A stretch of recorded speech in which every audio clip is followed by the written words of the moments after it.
Armes nucléaires défensives et offensives, au sol, en mer et dans les airs. Avec les Américains, les Russes sont les seuls à disposer de tout l'arsenal stratégique. Moscou compte même le plus grand stock d'armes nucléaires au monde. Selon l'observatoire SIPRI, il se composait l'année dernière de 6255 ogives, un peu plus que son rival américain. Les deux pays disposent à eux deux de 90% du stock mondial. Plus de 1600 missiles russes seraient actuellement déployés. Cela signifie qu'ils sont prêts à être tirés rapidement par l'armée russe.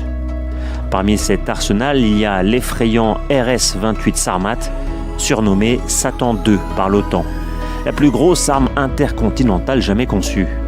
Selon les autorités russes, son rayon d'action dépasse les 10 000 km. Il pourrait détruire un territoire d'une taille égale à la France.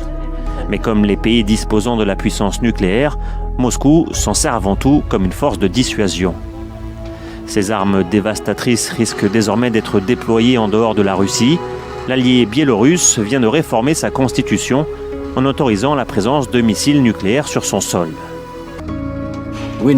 Nous savons ce que cela signifie pour la Biélorussie d'être nucléaire. Cela signifie que la Russie mettra des armes nucléaires en Biélorussie et c'est une voie très dangereuse. Les récentes déclarations de Vladimir Poutine, sous-entendant une possible utilisation de l'arme nucléaire, ont fait monter d'un cran les tensions. En 2014, déjà, lors de l'annexion de la Crimée, le président russe avait fait référence à son statut de puissance nucléaire pour décourager toute riposte.